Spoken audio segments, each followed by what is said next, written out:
Shalom, salam kamu spesial. Kita ada di dalam suasana Natal yang penuh dengan sukacita. Di berbagai kota diadakan perayaan Natal. Dan saya bersyukur karena pemerintah kita adalah pemerintah yang luar biasa. Dan malam ini saya ingin mengangkat satu topik. Saya beri judul Viral Natal. Presiden Joko Widodo masuk gereja, Ustadz Abdul Somad dan Ustadz Adi Hidayat marah besar, Kadrun masuk neraka karena benci. Untuk lebih jelasnya mari kita akan saksikan beberapa video yang saya ambil dari beberapa channel, ya, dan video-video ini akan menjelaskan apa yang sedang terjadi. Mari kita saksikan video ini.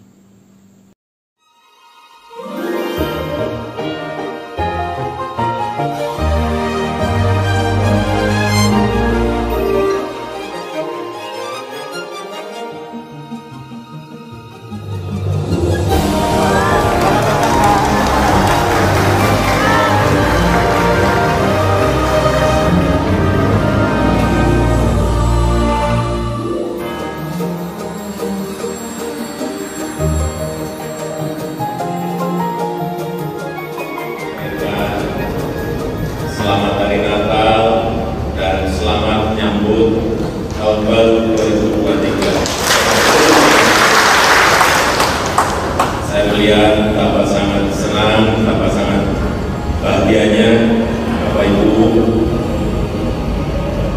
dalam menyambut Hari Natal ini, dan juga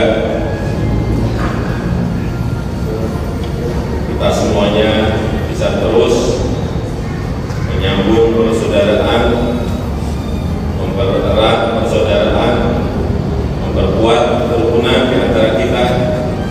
Sungguh suatu surprise dan hadiah yang luar biasa, yang sungguh-sungguh ini kejutan, karena tanpa pemberitahuan sebelumnya, Pak Presiden, Bapak Jokowi, yang ditemani oleh Pak Wali Kota, Pak Bima Arya, ini adalah suatu yang menambah sukacita Natal tahun ini. Dan apalagi ketika beliau menyampaikan sambutan atau sedikit pesan, yaitu ini sungguh suatu suasana yang baik, Natal yang bikin sukacita, dan mari kita bangkit untuk membangun bersama negara Indonesia ini. Itu pesan Bapak Presiden ya. Semoga suasana yang penuh toleransi, semua diberikan hak untuk menjalankan kebebasannya dalam beriman beragama ini terus dibangkitkan di negara tercinta ini.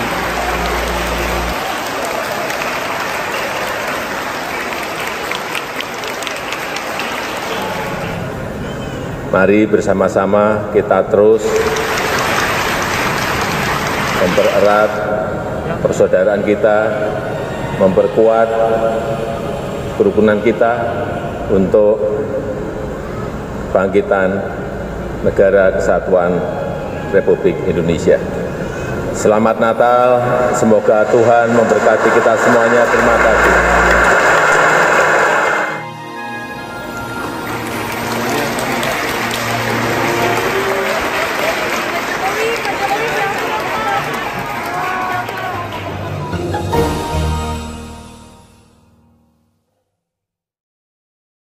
Haram hukumnya masuk ke rumah ibadah orang lain. Haram.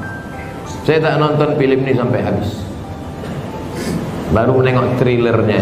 Tapi di dalam itu yang bisa saya komentari, pertama masuk ke rumah ibadah, karena Nabi tak mau masuk ke dalam tempat fihi surah wat tamathil, kalau di dalam itu ada patung berhala. Maka dalam Islam, mazhab Syafi'i mengharamkan masuk ke dalam rumah ibadah di dalamnya ada berhala. Mazhab Syafi'i. Kita pakai mazhab apa? Mazhab Syafi'i. Tidak boleh ikut-ikutan masuk ke gereja. Bahkan beliau menghukumi siapa yang ikut ke sana mengatakan mizayyim, bahkan sekedar mengenakan simbol-simbol, pakai topi dan sebagainya, fahuwa kafir, maka ikut dalam kekafiran mereka. Man tasyabaha biqaumin fahuwa minhum. Itu keluar fatwa. Ya. Hati-hati Bapak Ibu sekalian, hati-hati ya. Ini tidak mudah. Nah, yang jadi persoalan sekarang, kok bisa sekarang semakin berkembang? Ya. Saya nggak bisa memahami itu. Mohon maaf, saya tidak bisa memahami sampai hari ini. Kok bisa adzan berkumandang di tempat ibadah orang lain? Buka puasa di tempat ibadah orang lain, ngapain? Pantasan orang-orang singgah di masjid habis, ininya habis, dibawa ke tempat ibadah agama lain. Kan sholawatan di tempat ibadah agama lain, kan kacau situasi seperti itu. Ya, itu nggak tepat ya, itu tidak tepat. Setelah kita menyaksikan video tadi, ada beberapa hal yang saya ingin untuk kita bahas bersama-sama. Yang pertama adalah saat Natal Presiden Jokowi masuk gereja. Nah, kita percaya bahwa Bapak Presiden Jokowi adalah presiden buat seluruh rakyat Indonesia. Dan sebagai rakyat Indonesia, umat Kristen adalah masyarakat di dalam bangsa ini. Dan beliau sebagai pemimpin dari bangsa ini, beliau menghargai. Dan beliau datang ke gereja, memang beliau tidak mengikuti ibadah. Tapi beliau masuk ke gereja, kemudian beliau memberikan pidato singkat. Beliau mengatakan bahwa Natal adalah momen sukacita, Natal adalah momen untuk meningkatkan persaudaraan. Dan saya pikir itu luar biasa. Sebagai orang Kristen, kita bangga kita punya presiden seperti ini, yaitu Bapak Jokowi. Kita berharap dalam kepemimpinan presiden-presiden berikutnya adalah presiden-presiden yang sama, ya, yang sangat toleransi. Dan saya percaya bahwa itu tidak mengubah apapun di dalam diri Pak Jokowi sebagai orang Muslim, ya.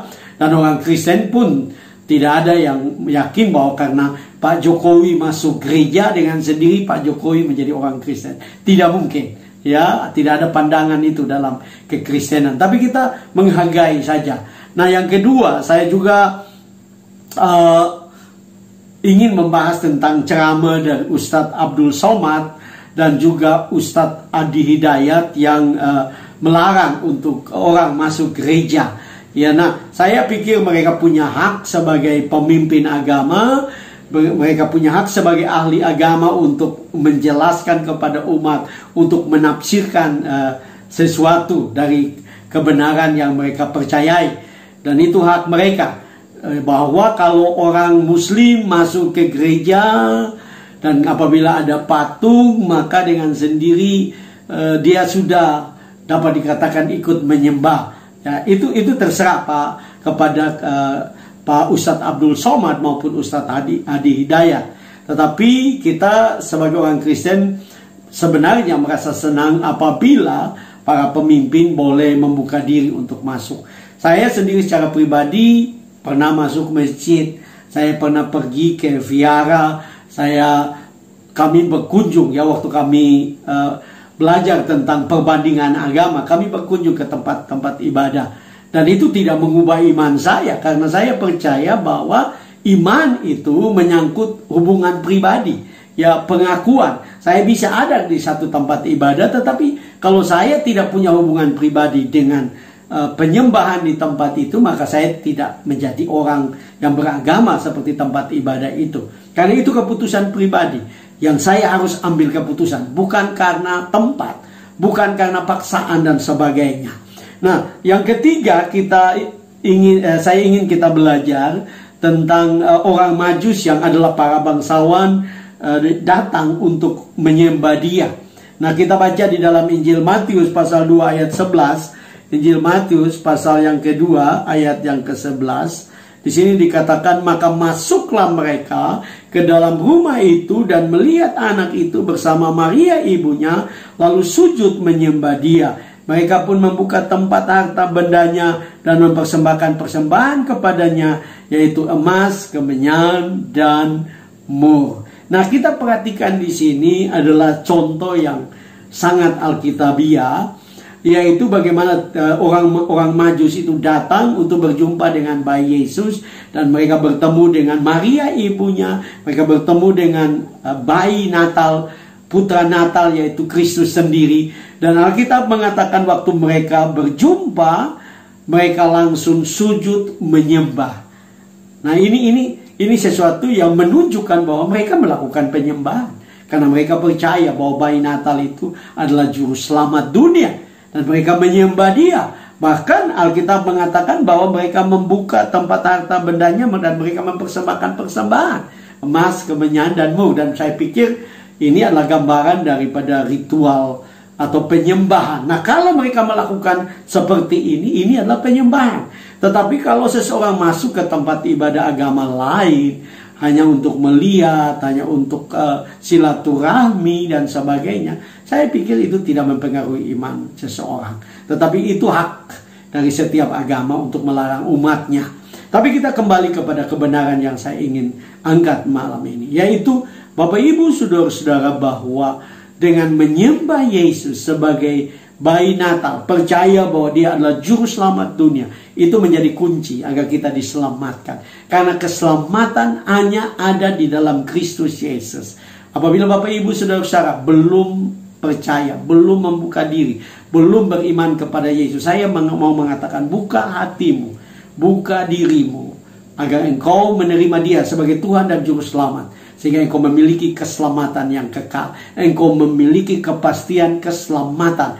Karena itu dijamin oleh Yesus sendiri yang adalah Allah, yang penuh dengan kemuliaan, yang penuh dengan kuasa, telah rela menjelma menjadi manusia, menjadi seorang bayi, mulai ini menjadi bayi, kemudian bertumbuh besar, bahkan rela mati untuk kita semua. Karena itu buka hatimu dan percaya kepada dia, sehingga engkau memperoleh keselamatan yang kekal. Apabila Bapak Ibu saudara diberkati dengan video ini, jangan lupa like, subscribe.